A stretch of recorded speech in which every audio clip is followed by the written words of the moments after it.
Hello and welcome, I'm Simon Palan and you're watching the Consumer Quarter, where we take a look at what's happening in the retail sector and the issues affecting you as a consumer. On the show today, looking for love on the internet. Online. We actually go online, where else? But internet daters urge to watch out for scammers. And traditional booksellers are putting up a fight against ebooks. People still like the comfort and the convenience of a hard copy. But first, these days television advertising doesn't quite pack the same punch as it used to. Because there are now so many channels, as well as the internet, audiences are now fragmented across so many different media. That makes it harder for advertisers to target mass audiences. So advertisers are increasingly using product placement. Now that is when advertisers pay TV and film producers to have their products featured in their shows and movies. Often the placements are quite subtle, but sometimes they are overly obvious. Take a look at one of the latest examples to emerge on the US TV show Hawaii 5-0. How's it, crime fighters? Pretty good. You own a shrimp truck, but you're bringing lunch to work. Trying to be smarter, brother. Shrimp, perfectly healthy. Not the way I make them. But this Subway sandwich, so on them. And it didn't end there. That plug for Subway lasted 30 seconds. Product placement is becoming more common, but it has been around for a while. In the movie Superman, it was slightly more subtle.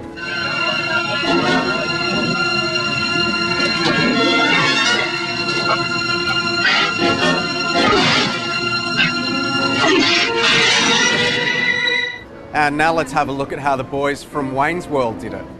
Listen, we need to have a talk about Vanderhoff. The fact is, he's the sponsor. And you signed a contract guaranteeing him certain concessions, one of them being a spot on the show. Well, that's where I see things just a little differently. Contract or no, I will not bow to any sponsor. It's like people only do things because they get paid. And that's just really sad. And it's worth noting that in Britain, when TV stations profit from product placement, they are now required by law to screen a logo warning that that program contains product placement. Here and in the US, regulation isn't as strong. Loopholes in our regulation mean a network can take payment from an advertiser for promoting a brand in a program without disclosing it. But there are calls in Australia to completely ban another type of invasive marketing. Door-to-door sellers would be charged and fined under a proposed change to consumer law.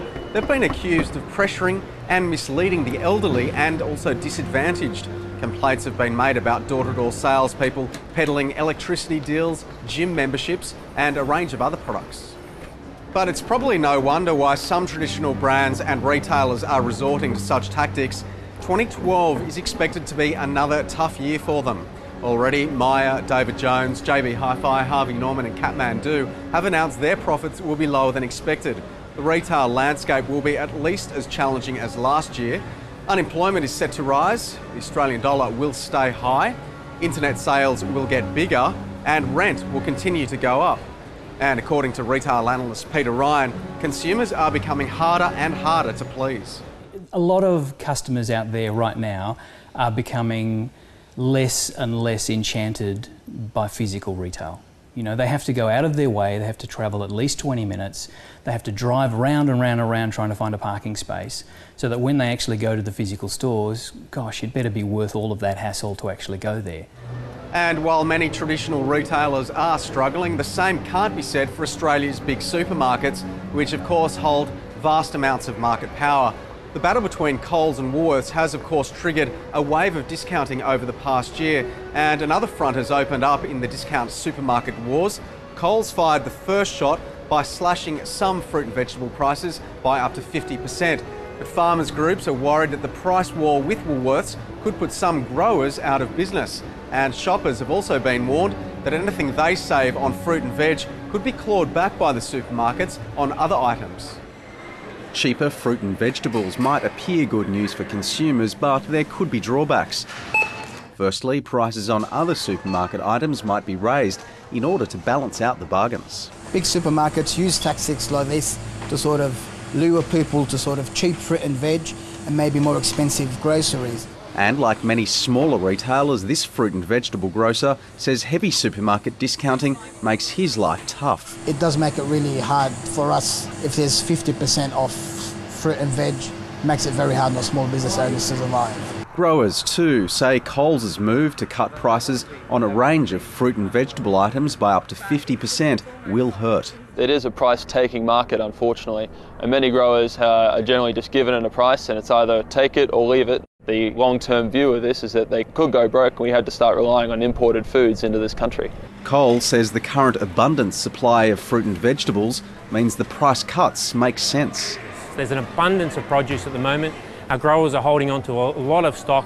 What we're trying to do is get it out of the fields into customers' plates as quickly as possible so it's as fresh as possible. What was the profit margin in the first place if they can actually slash those prices by up to 50% and still make a profit? And the Prime Minister had this warning. That our big retailing chains should treat our farmers, vegetable growers, all of our farmers fairly and appropriately. And rival Woolworths has responded by questioning the Coles price cut promotion campaign, saying that all fruit and vegetable prices are going down anyway. Woolworths says it's confident its own fruit and veg prices are comparable. New South Wales will become the first state in Australia to ban all solariums. The state government has announced the total ban will come into effect in 2014. The Cancer Council says young people who use the tanning beds have a double risk of developing melanoma. And a growing number of health tourists are coming back from overseas holidays with botched cosmetic surgeries that need to be repaired.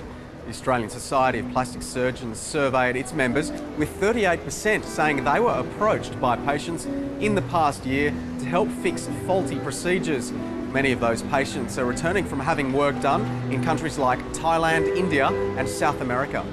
And there's also a growing number of people being let down by online dating websites. Increasing numbers of Australians looking for love on the internet end up falling prey to professional scammers. Now, the Australian Competition and Consumer Commission is releasing guidelines for dating and romance website operators to better protect Australian consumers. John Taylor reports. There are more people now in the world than ever before, but increasingly finding that special someone is a job for the internet. Dating and romance websites were once considered the domain of the desperate, but no more. Marriages have even eventuated from meetings from the click of a mouse. Online. We actually go online, where else? Business is booming, and for the companies involved, meeting people other ways is decidedly old-fashioned. Wherefore art thou, Romeo? Hey! Shut up! It's 3 o'clock in the morning! Look, a lot of people use online dating services today. In fact, it's probably one of the most common ways in which people get the chance to meet someone today. But along with love, there's been a lot of heartbreak, deliberately caused by professional scammers seeking money given from the heart. Last year, for example, we had over 1,600 reports of scams being perpetrated, and that resulted in something close to $17 million worth of losses. Julia Robson knows intimately that getting caught by scammers can be costly and very embarrassing. We are a private investigation firm that specialise in providing a service for online daters. What we've done is we've gone and identified that there are a lot of people that use these services in order to deceive others. Her business has also boomed in recent years.